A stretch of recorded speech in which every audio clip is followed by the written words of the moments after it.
بسم الله الرحمن الرحيم. يا أيها الناس اتقوا ربكم الذي خلقكم من نفس واحدة وخلق منها زوجها وبث منهما رجالا كثيرا ونساء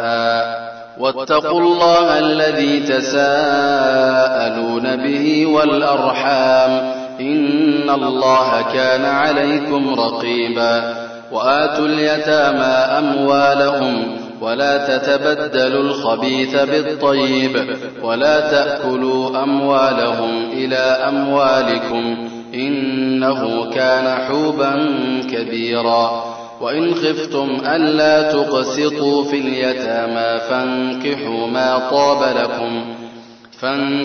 ما طاب لكم من النساء مثنى وثلاث ورباع، فإن خفتم ألا تعدلوا فواحدة أو ما ملكت أيمانكم ذلك أدنى ألا تعولوا. وآتوا النساء صدقاتهن نحلة، فإن طبن لكم عن شيء منه نفسا فكلوه هنيئا مريئا. ولا تؤتوا السفهاء أموالكم التي جعل الله لكم قياما وارزقوهم فيها واكسوهم وقولوا لهم قولا معروفا. وابتلوا اليتامى حتى إذا بلغوا النكاح فإن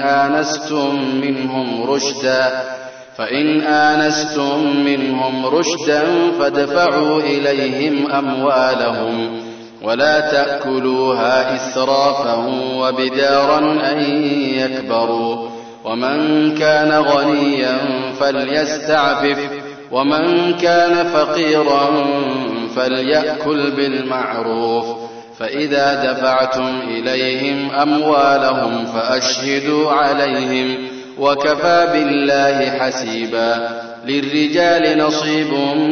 مما ترك الوالدان والأقربون وللنساء نصيب مما ترك الوالدان والأقربون مما قل منه أو كثر نصيبا مفروضا. وإذا حضر القسمة أولو القربى واليتامى والمساكين فارزقوهم منه وقولوا لهم قولا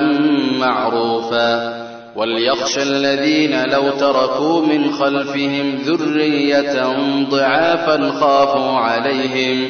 فليتقوا الله وليقولوا قولا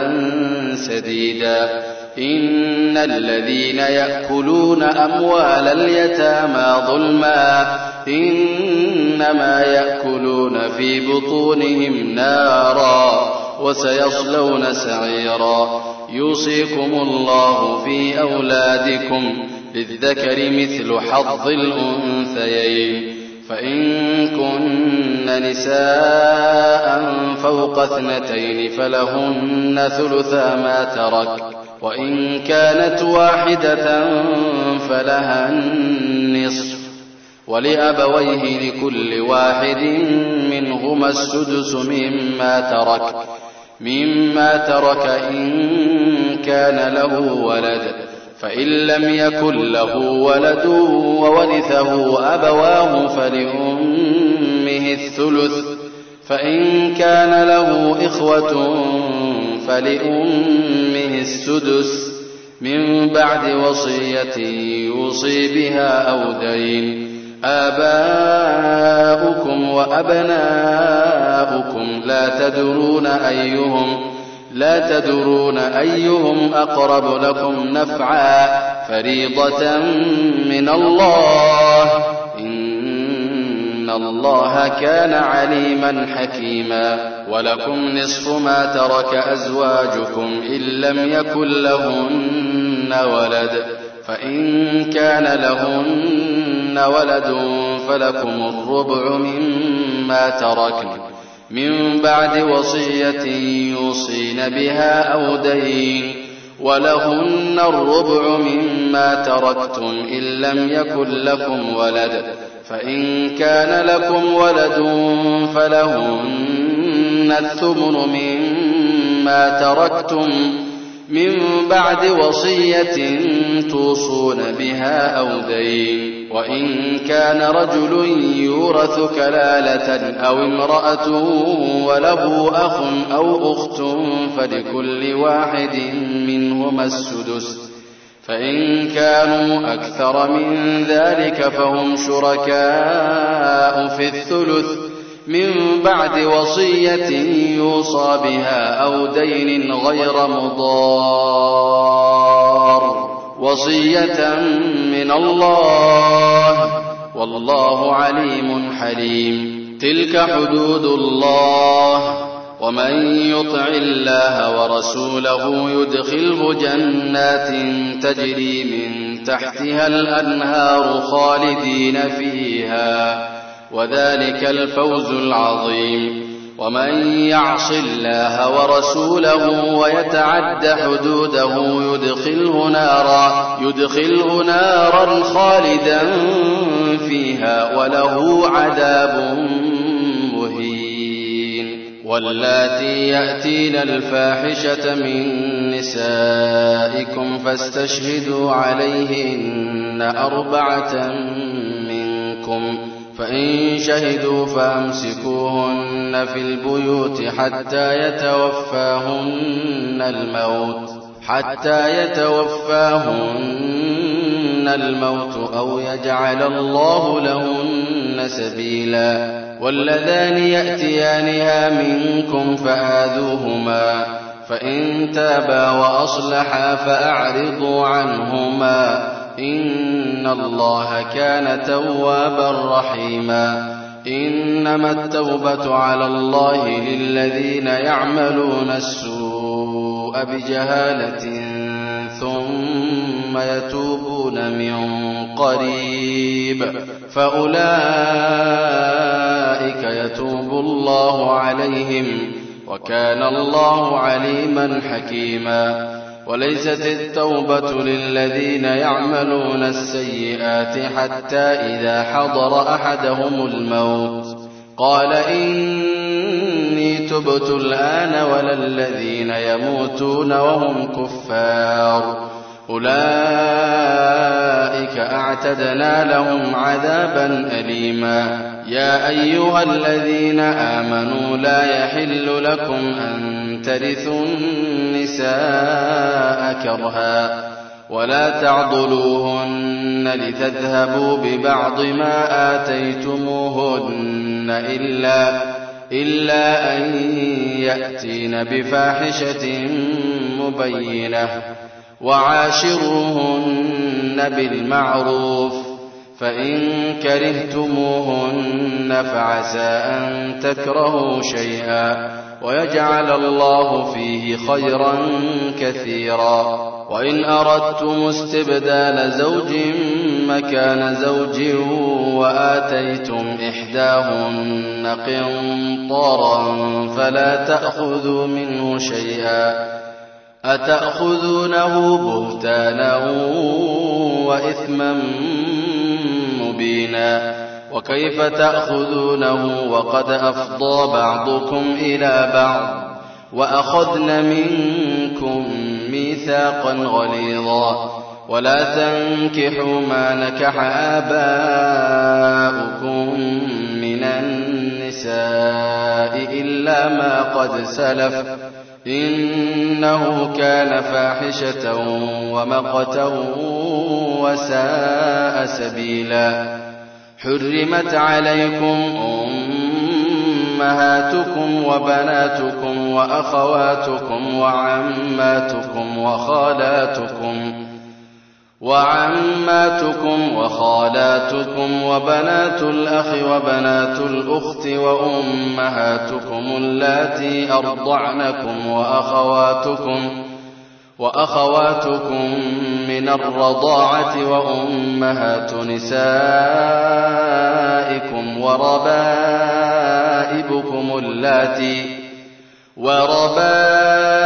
وربائبكم اللاتي في حجوركم من نسائكم اللاتي دخلتم بهن، فإن لم تكونوا دخلتم بهن فلا جناح عليكم، وحلائل أبنائكم الذين من أصلابكم، وأن تجمعوا بين الأختين إلا ما قد سلف، إن الله كان غفورا رحيما. والمحصنات من النساء إلا ما ملكت أيمانكم كتاب الله عليكم، وأحل لكم ما وراء ذلكم أن تبتغوا بأموالكم محصنين غير مسافحين، فما استمتعتم به منهن فآتوهن أجورهن فريضة، ولا جناح عليكم فيما تراضيتم به من بعد الفريضة، إن الله كان عليما حكيما. ومن لم يستطع منكم طولا أن ينكح المحصنات المؤمنات فمما ملكت أيمانكم من فتياتكم المؤمنات، والله أعلم بإيمانكم بعضكم من بعض، فانكحوهن بإذن أهلهن وآتوهن أجورهن. ومن لم يستطع منكم طولا أن ينكح المحصنات المؤمنات فمما ملكت أيمانكم من فتياتكم المؤمنات، والله أعلم بإيمانكم بعضكم من بعض، فانكحوهن بإذن أهلهن وآتوهن أجورهن بالمعروف محصنات غير مسافحات ولا متخذات أخدان، فإذا أحصن فإن أتين بفاحشة فعليهن نصف ما على المحصنات من العذاب، ذلك لمن خشي العنة منكم، وأن تصبروا خير لكم، والله غفور رحيم. يريد الله ليبين لكم ويهديكم سنن الذين من قبلكم ويتوب عليكم، والله عليم حكيم. والله يريد أن يتوب عليكم ويريد الذين يتبعون الشهوات أن تميلوا ميلا عظيما. يريد الله أن يخفف عنكم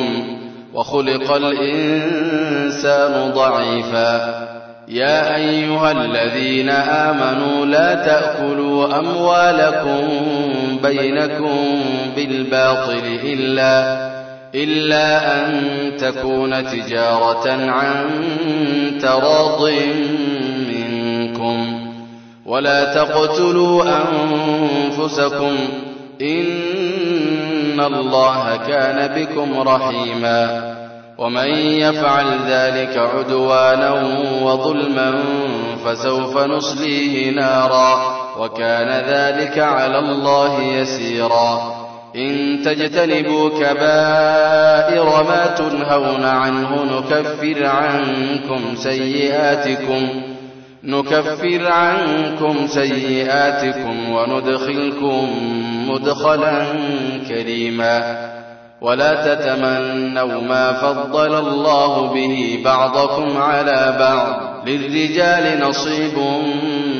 مما اكتسبوا وللنساء نصيب مما اكتسبن، واسألوا الله من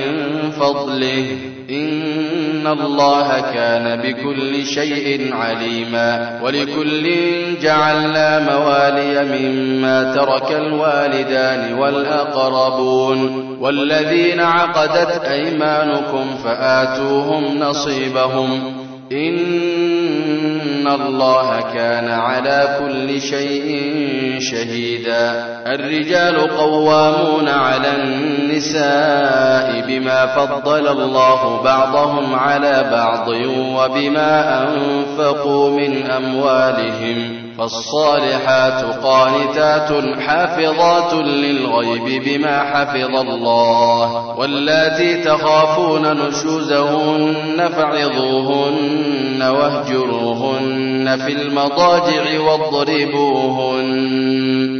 فإن أطعنكم فلا تبغوا عليهن سبيلا إن الله كان عليا كبيرا. وإن خفتم شقاق بينهما فبعثوا حكما من أهله وحكما من أهلها إن يريدا إصلاحا يوفق الله بينهما إن الله كان عليما خبيرا. واعبدوا الله ولا تشركوا به شيئا وبالوالدين إحسانا وبذي القربى واليتامى والمساكين والجار ذي القربى والجار الجنب والصاحب بالجنب وابن السبيل وما ملكت أيمانكم إن الله لا يحب من كان مختالا فخورا. الذين يبخلون ويأمرون الناس بالبخل ويكتمون ما آتاهم الله من فضله وأعتدنا للكافرين عذابا مهينا. والذين ينفقون أموالهم رئاء الناس ولا يؤمنون بالله ولا باليوم الآخر ومن يكن الشيطان له قرينا فساء قرينا. وماذا عليهم لو آمنوا بالله واليوم الآخر وأنفقوا مما رزقهم الله وكان الله بهم عليما. إن الله لا يظلم مثقال ذرة وإن تك حسنة يضاعفها ويؤت من لدنه أجرا عظيما. فكيف إذا جئنا من كل أمة بشهيد وجئنا بك على هؤلاء شهيدا. يومئذ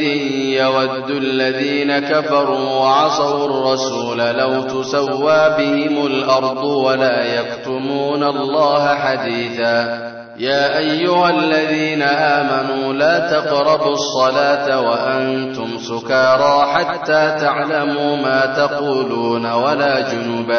ولا جنبا إلا عابري سبيل حتى تغتسلوا وإن كنتم مرضى أو على سفر أو جاء أحد منكم من الغائط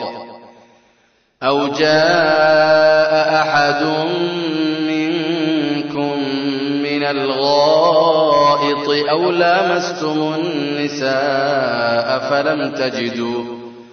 فلم تجدوا ماء فتيمموا صعيدا طيبا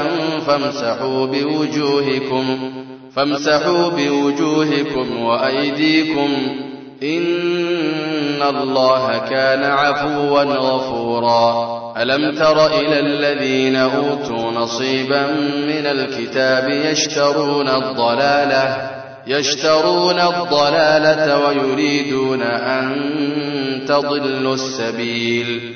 والله أعلم بأعدائكم وكفى بالله وليا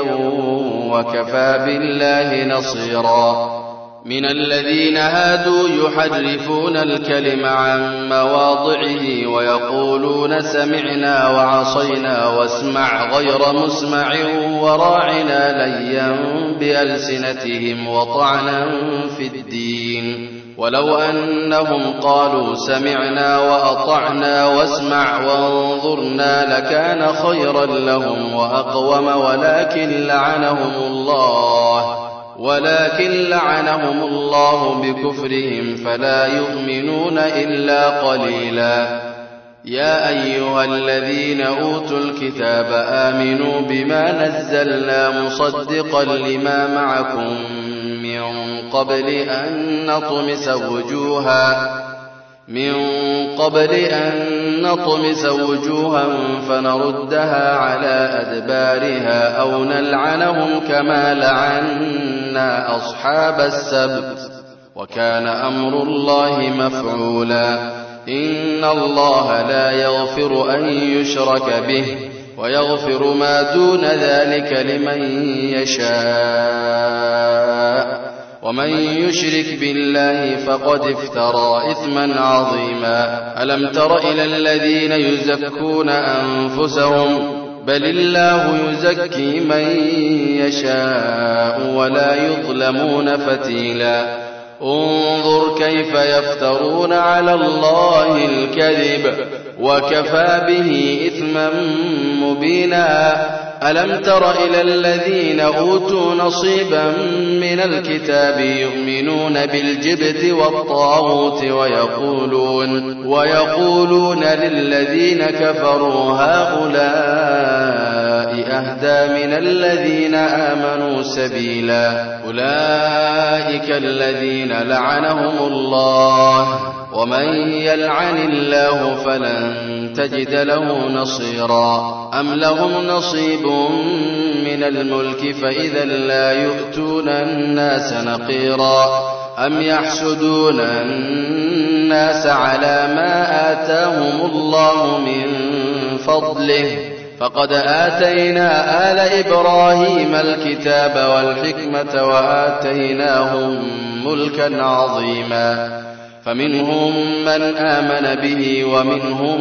من صد عنه وكفى بجهنم سعيرا. إن الذين كفروا بآياتنا سوف نصليهم نارا كلما نضجت جلودهم بدلناهم جلودا غيرها ليذوقوا العذاب إن الله كان عزيزا حكيما. والذين آمنوا وعملوا الصالحات سندخلهم جنات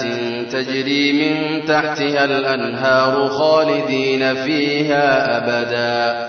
لهم فيها أزواج مطهرة وندخلهم ظلا ظليلا. إن الله يأمركم أن تؤدوا الأمانات إلى أهلها وإذا حكمتم بين الناس أن تحكموا بالعدل إن الله نعم ما يعظكم به إن الله كان سميعا بصيرا. يا أيها الذين آمنوا أطيعوا الله وأطيعوا الرسول وأولي الأمر منكم فإن تنازعتم في شيء فردوه إلى الله والرسول إن كنتم تؤمنون بالله واليوم الآخر ذلك خير وأحسن تأويلا. ألم تر إلى الذين يزعمون أنهم آمنوا بما أنزل إليك وما أنزل من قبلك يريدون أن يتحاكموا إلى الطاغوت وقد أمروا أن يكفروا به ويريد الشيطان أن يضلهم ضلالا بعيدا. وإذا قيل لهم تعالوا إلى ما أنزل الله وإلى الرسول رأيت المنافقين يصدون عنك صدودا. فكيف إذا أصابتهم مصيبة بما قدمت أيديهم ثم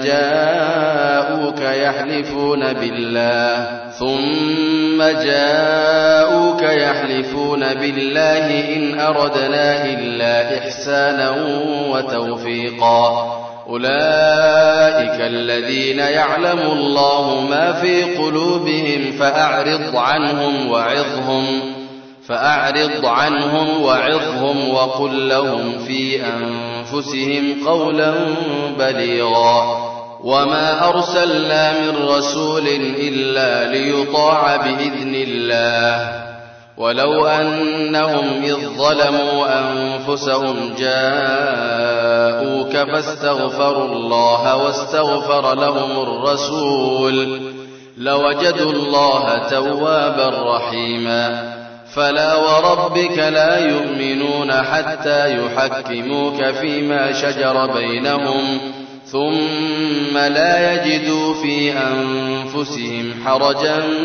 مما قضيت ويسلموا تسليما ولو أنا كتبنا عليهم أن اقتلوا أنفسكم أو اخرجوا من دياركم ما فعلوه إلا قليل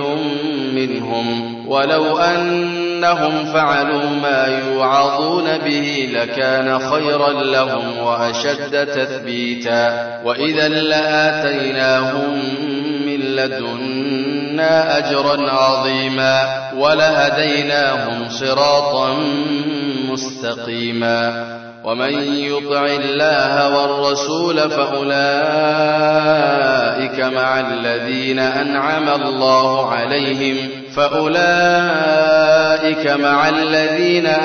الله عليهم من النبيين والصديقين والشهداء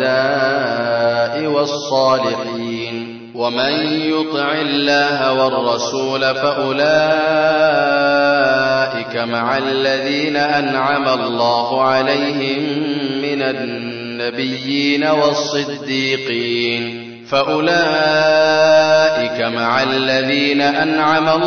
عليهم من النبيين والصديقين والشهداء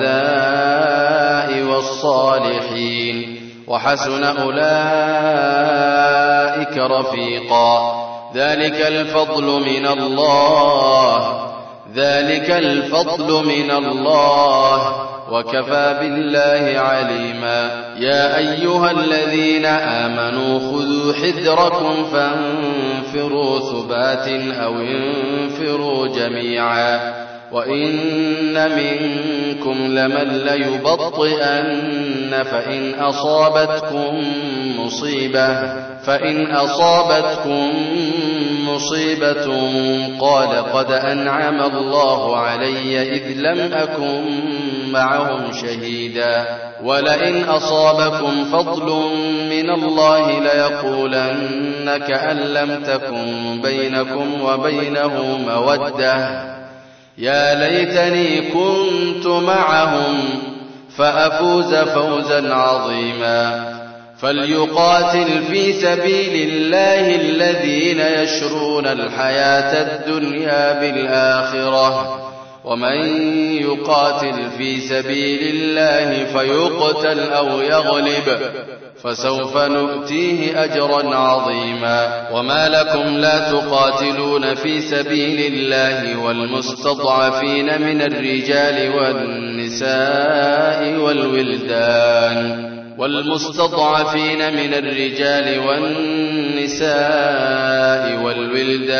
الذين يقولون ربنا أخرجنا من هذه القرية الظالم أهلها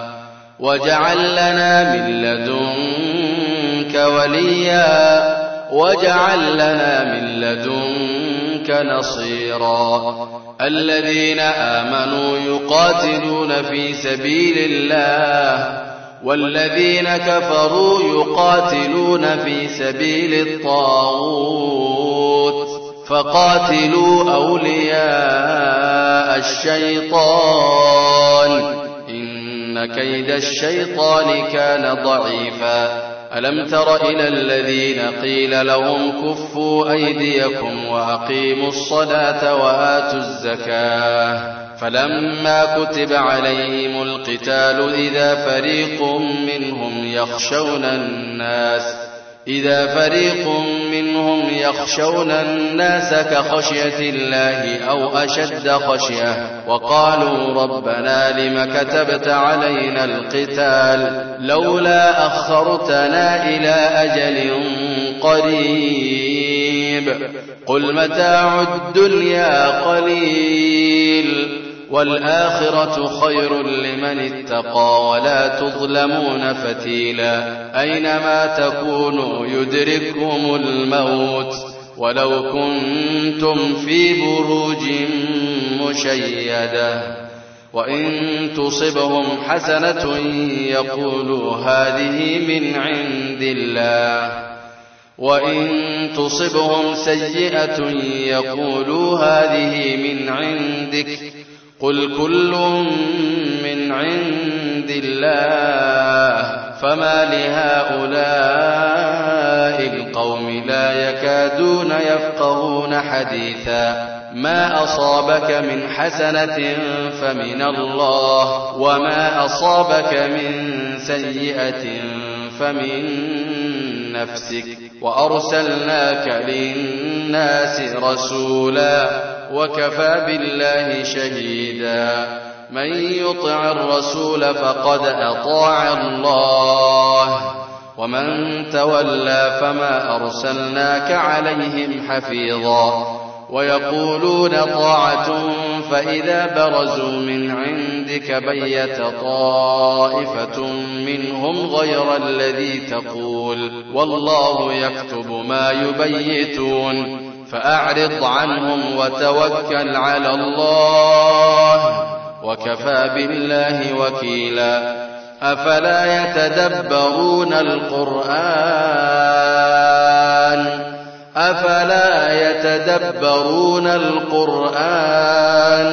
ولو كان من عند غير الله لوجدوا فيه اختلافا كثيرا وإذا جاءهم أمر من الأمن أو الخوف أذاعوا به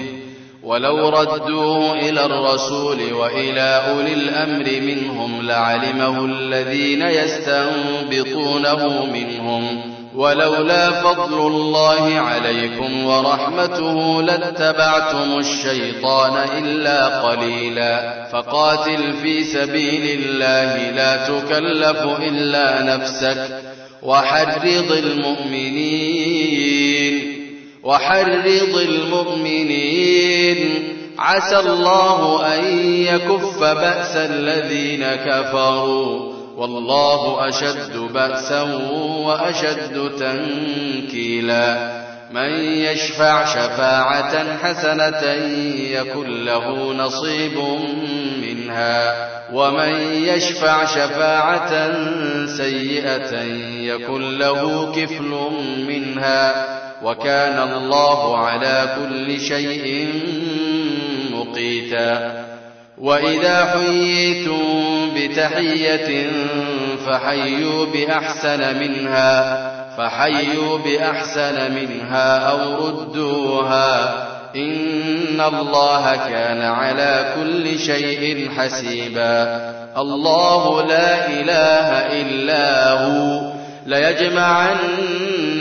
إلى يوم القيامة لا ريب فيه ومن أصدق من الله حديثا فما لكم في المنافقين فئتين والله أركسهم بما كسبوا أتريدون أن تهدوا من أضل الله ومن يضلل الله فلن تجد له سبيلا ودوا لو تكفرون كما كفروا فتكونون سواء فلا تتخذوا منهم أولياء حتى يهاجروا في سبيل الله فإن تولوا فخذوهم واقتلوهم حيث وجدتموهم ولا تتخذوا منهم وليا ولا نصيرا إلا الذين يصلون إلى قوم بينكم وبينهم ميثاق أو جاءوكم حصرت صدورهم أن يقاتلوكم أو يقاتلوا قومهم ولو شاء الله لسلطهم عليكم فلقاتلوكم فإن اعتزلوكم فلم يقاتلوكم وألقوا إليكم السلم فما جعل الله لكم عليهم سبيلا ستجدون آخرين يريدون أن يأمنوكم ويأمنوا قومهم كلما ردوا إلى الفتنة أركسوا فيها فإن لم يعتزلوكم ويلقوا إليكم السلم ويكفوا أيديهم فخذوهم واقتلوهم حيث ثقفتموهم وأولئكم جعلنا لكم عليهم سلطانا مبينا وما كان لمؤمن أن يقتل مؤمنا إلا خطأ ومن قتل مؤمنا خطأ فتحرير رقبة مؤمنة ودية مسلمة إلى أهله إلا أن يصدقوا فإن كان من قوم عدو لكم وهو مؤمن فتحرير رقبة مؤمنة وإن كان من قوم بينكم وبينهم ميثاق فدية مسلمة إلى أهله وتحرير رقبة مؤمنة فمن لم يجد فصيام شهرين متتابعين توبة من الله وكان الله عليما حكيما ومن يقتل مؤمنا متعمدا فجزاؤه جهنم خالدا فيها وغضب الله عليه ولعنه وأعد له عذابا عظيما يا أيها الذين آمنوا إذا ضربتم في سبيل الله فتبينوا ولا تقولوا لمن ألقى إليكم السلام لست مؤمنا تبتغون عرض الحياة الدنيا فعند الله مغانم كثيرة كذلك كنتم من قبل فمن الله عليكم فتبينوا إن الله كان بما تعملون خبيرا لا يستوي القاعدون من المؤمنين غير أولي الضرر والمجاهدون في سبيل الله بأموالهم وأنفسهم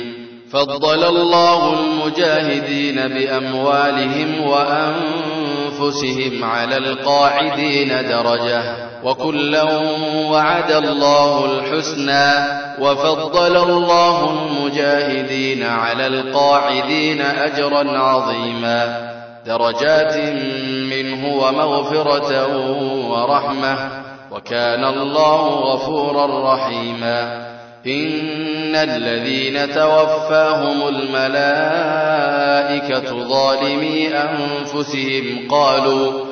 قالوا فيم كنتم قالوا كنا مستضعفين في الأرض قالوا ألم تكن أرض الله واسعة فتهاجروا فيها فأولئك مأواهم جهنم وساءت مصيرا إلا المستضعفين من الرجال والنساء والولدان لا يستطيعون حيلة ولا يهتدون سبيلا فأولئك عسى الله أن يعفو عنهم وكان الله عفوا غفورا ومن يهاجر في سبيل الله يجد في الأرض مراغما كثيرا وسعة ومن يخرج من بيته مهاجرا إلى الله ورسوله ثم يدركه الموت فقد وقع أجره على الله، وكان الله غفورا رحيما. وإذا ضربتم في الأرض فليس عليكم جناح أن تقصروا من الصلاة إن خفتم أن يفتنكم الذين كفروا، إن الكافرين كانوا لكم عدوا مبينا. وإذا كنت فيهم فأقمت لهم الصلاة فلتقم طائفة منهم معك وليأخذوا أسلحتهم، فإذا سجدوا فليكونوا من ورائكم ولتأت طائفة أخرى لم يصلوا فليصلوا معك وليأخذوا حذرهم وأسلحتهم. ود الذين كفروا لو تغفلون عن أسلحتكم وأمتعتكم فيميلون عليكم ميلة واحدة. ولا جناح عليكم إن كان بكم أذى من مطر أو كنتم مرضى أن تضعوا أسلحتكم وخذوا حذركم، إن الله أعد للكافرين عذابا مهينا. فإذا قضيتم الصلاة فاذكروا الله قياما وقعودا وعلى جنوبكم، فإذا اطمأننتم فأقيموا الصلاة إن الصلاة كانت على المؤمنين كتابا موقوتا. ولا تهنوا في ابتغاء القوم إن تكونوا تألمون فإنهم يألمون كما تألمون، وترجون من الله ما لا يرجون، وكان الله عليما حكيما. إنا أنزلنا إليك الكتاب بالحق لتحكم بين الناس بما أراك الله ولا تكن للخائنين خصيما، واستغفر الله إن الله كان غفورا رحيما. ولا تجادل عن الذين يختانون أنفسهم إن الله لا يحب من كان خوانا أثيما. يستخفون من الناس ولا يستخفون من الله وهو معهم إذ يبيتون ما لا يرضى من القول، وكان الله بما يعملون محيطا. ها أنتم هؤلاء جادلتم عنهم في الحياة الدنيا، فمن يجادل الله عنهم يوم القيامة أم من يكون عليهم وكيلا. ومن يعمل سوءا أو يظلم نفسه ثم يستغفر الله يجد الله غفورا رحيما. ومن يكسب إثما فإنما يكسبه على نفسه، وكان الله عليما حكيما. ومن يكسب خطيئة أو إثما ثم يرم به بريئا فقد احتمل بهتانا وإثما مبينا. ولولا فضل الله عليك ورحمته لهمت طائفة منهم أن يضلوك، وما يضلون إلا أنفسهم وما يضرونك من شيء. وأنزل الله عليك الكتاب والحكمة وعلمك ما لم تكن تعلم، وكان فضل الله عليك عظيما. لا خير في كثير من نجواهم إلا من أمر بصدقة أو معروف أو إصلاح بين الناس، ومن يفعل ذلك ابتغاء مرضات الله فسوف نؤتيه أجرا عظيما. ومن يشاقق الرسول من بعد ما تبين له الهدى ويتبع غير سبيل المؤمنين نوله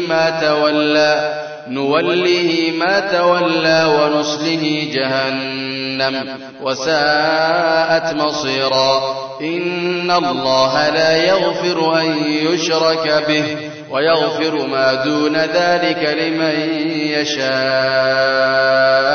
ومن يشرك بالله فقد ضل ضلالا بعيدا إن يدعون من دونه إلا إناثا وإن يدعون إلا شيطانا مريدا لعنه الله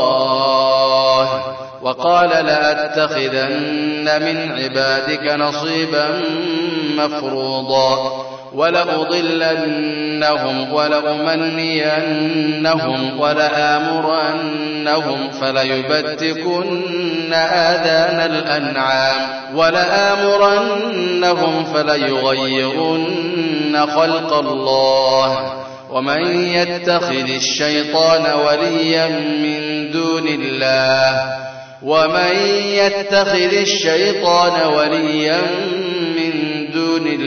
فقد خسر خسرانا مبينا يعدهم ويمنيهم وما يعدهم الشيطان إلا غرورا أولئك مأواهم جهنم ولا يجدون عنها محيصا والذين آمنوا وعملوا الصالحات سندخلهم جنات تجري من تحتها الأنهار خالدين فيها أبدا وعد الله حقا ومن أصدق من الله قيلا ليس بأمانيكم ولا أماني أهل الكتاب من يعمل سوءا يجز به ولا يجد له من دون الله وليا ولا نصيرا ومن يعمل من الصالحات من ذكر أو أنثى وهو مؤمن فأولئك يدخلون الجنة ولا يظلمون نقيرا ومن أحسن دينا ممن أسلم وجهه لله وهو محسن واتبع ملة إبراهيم حنيفا واتخذ الله إبراهيم خليلا ولله ما في السماوات وما في الأرض وكان الله بكل شيء محيطا ويستفتونك في النساء قل الله يفتيكم فيهن وما يتلى عليكم في الكتاب في يتامى النساء اللاتي لا تؤتونهن ما كتب لهن وترغبون أن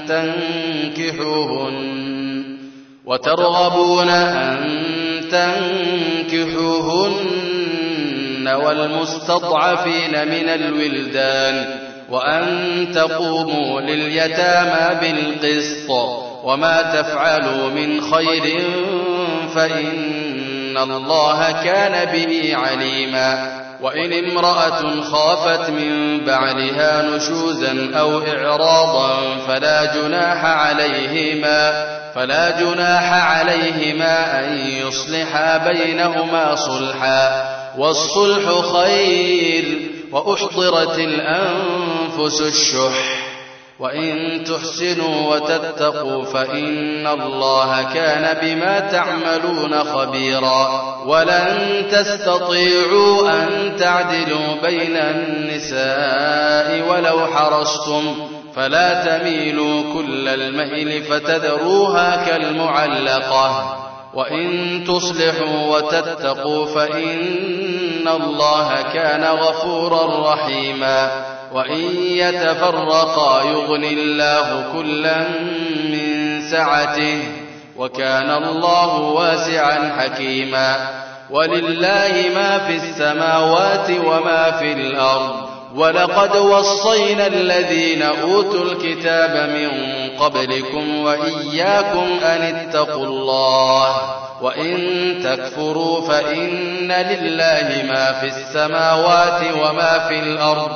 وكان الله غنيا حميدا ولله ما في السماوات وما في الأرض وكفى بالله وكيلا إن يشأ يذهبكم أيها الناس ويأت بآخرين وكان الله على ذلك قديرا من كان يريد ثواب الدنيا فعند الله ثواب الدنيا والآخرة وكان الله سميعا بصيرا يا أيها الذين آمنوا كونوا قوامين بالقسط شهداء لله ولو على أنفسكم أو الوالدين والأقربين إن يكن غنيا أو فقيرا فالله أولى بهما فلا تتبعوا الهوى أن تعدلوا وإن تلووا أو تعرضوا فإن الله كان بما تعملون خبيرا يا أيها الذين آمنوا بالله ورسوله والكتاب الذي نزل على رسوله والكتاب الذي أنزل من قبل ومن يكفر بالله وملائكته وكتبه ورسله واليوم الآخر فقد ضل ضلالا بعيدا إن الذين آمنوا ثم كفروا ثم آمنوا ثم كفروا ثم ازدادوا كفرا لم يكن الله ليغفر لهم ولا ليهديهم سبيلا بشر المنافقين بأن لهم عذابا أليما الذين يتخذون الكافرين أولياء من دون المؤمنين أيبتغون عندهم العزة فإن العزة لله جميعا وقد نزل عليكم في الكتاب أن إذا سمعتم آيات الله يكفر بها ويستهزأ بها فلا تقعدوا معهم حتى يخوضوا في حديث غيره إنكم إذا مثلهم إن الله جامع المنافقين والكافرين في جهنم جميعا الذين يتربصون بكم فإن كان لكم فتح من الله قالوا ألم نكن معكم وإن كان للكافرين نصيب قالوا ألم نستحوذ عليكم ونمنعكم من المؤمنين فالله يحكم بينكم يوم القيامة ولن يجعل الله للكافرين على المؤمنين سبيلا إن المنافقين يخادعون الله وهو خادعهم وإذا قاموا إلى الصلاة قاموا كسالى يراءون الناس ولا يذكرون الله إلا قليلا مذبذبين بين ذلك لا إله هؤلاء ولا إله هؤلاء ومن يضلل الله فلن تجد له سبيلا يا أيها الذين آمنوا لا تتخذوا الكافرين أولياء من دون المؤمنين أتريدون أن تجعلوا لله عليكم سلطانا مبينا إن المنافقين في الدرك الأسفل من النار ولن تجد لهم نصيرا إلا الذين تابوا وأصلحوا واعتصموا بالله وأخلصوا دينهم لله فأولئك مع المؤمنين وسوف يؤتي الله المؤمنين أجرا عظيما ما يفعل الله بعذابكم إن شكرتم وآمنتم وكان الله شاكرا عليما لا يحب الله الجهر بالسوء من القول إلا من ظلم وكان الله سميعا عليما إن تبدوا خيرا أو تخفوه أو تعفوا عن سوء فإن الله كان عفوا قديرا. إن الذين يكفرون بالله ورسله ويريدون أن يفرقوا بين الله ورسله ويقولون نؤمن ببعض ونكفر ببعض ويريدون أن يتخذوا بين ذلك سبيلا. إن الذين يكفرون بالله ورسله ويريدون أن يفرقوا بين الله ورسله ويقولون نؤمن ببعض ونكفر ببعض ويريدون أن يتخذوا بين ذلك سبيلا أولئك هم الكافرون حقا وأعتدنا للكافرين عذابا مهينا. والذين آمنوا بالله ورسله ولم يفرقوا بين أحد منهم أولئك سوف يؤتيهم أجورهم وكان الله غفورا رحيما. يسألك أهل الكتاب أن تنزل عليهم كتابا من السماء فقد سألوا موسى أكبر من ذلك فقالوا أرنا الله جهرة فأخذتهم الصاعقة بظلمهم ثم اتخذوا العجل من بعد ما جاءتهم البينات فعفونا عن ذلك وآتينا موسى سلطانا مبينا. ورفعنا فوقهم الطور بميثاقهم وقلنا لهم ادخلوا الباب سجدا وقلنا لهم لا تعدوا في السبت وأخذنا منهم ميثاقا غليظا. فبما نقضهم ميثاقهم وكفرهم بآيات الله وقتلهم الأنبياء بغير حق وقولهم قلوبنا غلف بل طبع الله عليها بكفرهم فلا يؤمنون إلا قليلا. وبكفرهم وقولهم على مريم بهتانا عظيما وقولهم إنا قتلنا المسيح عيسى ابن مريم رسول الله وما قتلوه وما صلبوه ولكن شبه لهم وإن الذين اختلفوا فيه لفي شك منه ما لهم به من علم إلا اتباع الظن وما قتلوه يقينا بل رفعه الله إليه وكان الله عزيزا حكيما. وإن